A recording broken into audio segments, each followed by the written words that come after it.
주님께서 여러분과 함께 또한 사제의 영과 함께 루카가 전한 거룩한 복음입니다. 주님 영광 받으소서. 엘리사벳은 해산달이 차서 아들을 낳았다. 이웃과 친척들은 주님께서 엘리사벳에게 큰 자비를 베푸셨다는 것을 듣고 그와 함께 기뻐하였다. 8회째 되는 날 그들은 아기의 할례식에 갔다가 아버지의 이름을 따서 아기를 즈카르야라고 부르려 하였다. 그러나 아기 어머니는 안 됩니다. 요한이라고 불러야 합니다. 하고 말하였다.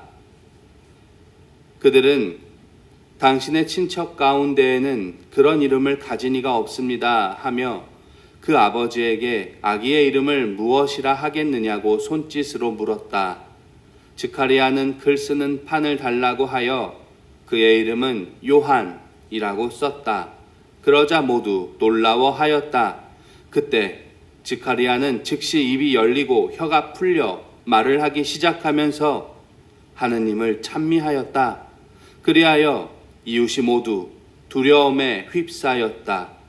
그리고 이 모든 일이 유다의 온 산악 지방에서 화제가 되었다. 소문을 들은 이들은 모두 그것을 마음에 새기며 이 아기가 대체 무엇이 될 것인가 하고 말하였다.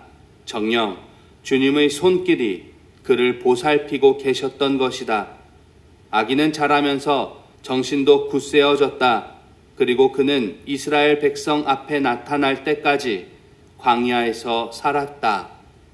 주님의 말씀입니다. 그리스도님 찬미합니다.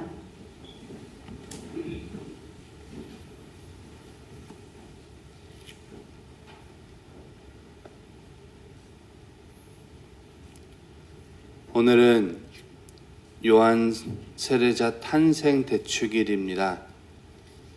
우리 교회 안에서 누군가의 탄생을 대축일로 지내는 건 예수님 말고 요한 세례자가 유일하지요. 오늘 복음은 요한 세례자의 탄생 에피소드를 보여주고 있습니다. 복음은 이를 두고 이웃과 친척들이 주님께서 엘리사벳에게 큰 자비를 베푸셨다는 것을 듣고 그와 함께 기뻐하였다 라고 전하고 있습니다. 그런데 탄생 에피소드는 요한이 태어나는 것뿐만 아니라 요한의 이름을 짓는 과정으로 이어집니다. 아버지의 이름을 따라 즈카르야라고 부르려고 했지만 요한으로 지어야 한다고 엘리사벳이 말하였고 즈카리아가 글 쓰는 판에 이름을 요한이라고 확정 지었을 때 벙어리가 됐었던 즈카리아의 입이 열려 말을 하게 됐지요. 그때 즈카리아는 하느님을 찬미하였습니다. 그리고 이웃은 모두 두려움에 휩싸였답니다. 이때의 두려움은 하느님께 대한 경외심을 말합니다. 이후 요한에 대한 소문이 퍼졌고 복음은 그런 요한을 두고 주님의 손길이 그를 보살피고 계셨다고 전합니다. 이어서 짧게나마 요한의 성장을 전하는 것으로 말씀이 마무리됩니다. 복음을 전체적으로 바라보며 요한의 탄생 이야기를 묵상해 봅니다. 그저 하느님의 뜻에 따라 요한이 탄생하였다고 전에는 그렇게 생각하는 것에서 그쳤었는데 이 과정을 전하고 있는 복음의 이 다음과 같은 표현들이 자꾸 눈에 밟혔습니다. 이런 표현들입니다. 주님께서 엘리사벳에게 큰 자비를 베푸셨다. 즈카리아는 즉시 입이 열리고 혀가 풀려 말을 하기 시작하면서 하느님을 찬미하였다. 이웃이 모두 두려움에 휩싸였다. 정녕 주님의 손길이 그를 보살피고 계셨던 것이다. 하느님의 역사하심이 느껴지는 말씀입니다. 그래요. 오늘 복음에서 저는 우리와 함께 역사하시는 하느님을 이 표현들에서 볼 수 있었습니다. 복음 속 등장인물들은 마치 하느님과 함께 살아가는 이들처럼 보일 정도입니다. 아니, 하느님과 함께 살아가는 이들입니다. 복음 표현이 그렇습니다. 그러기에 그런 표현들을 바라보며 너무나 자연스럽게 이스라엘 백성의 삶에 녹아들어 계신 주님의 모습이 새롭게 느껴졌습니다. 어떻게 보면 당연한 것인데요. 어떻게 하면 복음의 표현처럼 하느님을 모시고 살아갈 수 있을까요? 역사하시는 하느님과 함께 말이죠. 그들은 마치 하느님께 노출된 사람들처럼 보입니다. 생각건대 하느님과 함께 살아가는 이들은 자연스럽게 하느님을 노래하고 두려워하고 있는 것 같습니다. 그렇게 하느님과 살아가는 거지요.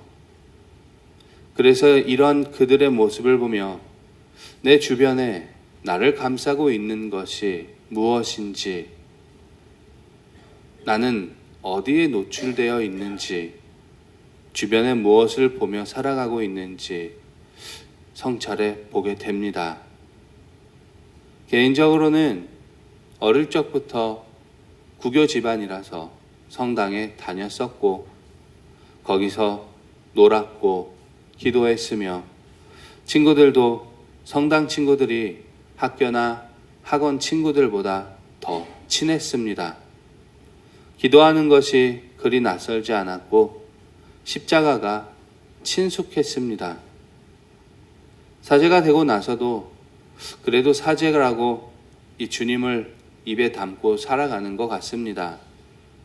그러고 보면 저는 주님을 쉽게 접할 수 있도록 많은 부분에서 주님께 노출되어 있는 사람입니다. 노출되어 있는 것만큼 주님을 상대적으로 잊지 않고 함께 할 수 있었던 시간도 더 많이 있었던 것 같습니다. 교우님들께서는 어떤지 모르겠습니다. 하느님을 드러내기 힘든 환경이어서 신앙생활을 하기 어려운지, 아니면 그냥 쉽게 잊어버리고 있다가 생각나면 한 번씩 주님을 만나러 오는지, 특히나 요즘 같은 때는 코로나 바이러스 19로 주님과 만나는 것이 더욱 공동체 안에선 조심스러워졌는데요. 의도적으로 혹시 내가 또 피하고 있는 것은 아닌지, 아니면 주님 앞에 노출되어 있는 것보다는 다른 매체들에 더 쉽게 다가가 거기에 노출되어 있는 것은 아닌지, 정말 많은 것들을 바라보고 성찰해 볼 수 있을 것 같습니다. 아무튼 주님과 함께 살아가는 교우님들이 되도록 하십시오. 복음서 등장하는 인물들처럼 말이죠. 이왕이면 교우님들도 주님께 많이 노출돼 있으면 좋겠습니다. 아무쪼록 힘내시고요. 부디 교우님들께서 걷는 신앙의 여정이 함께 역사하시는 주님을 모시고 더불어 살아가는 것이기를 예수 그리스도의 이름으로 청하며 기도드립니다.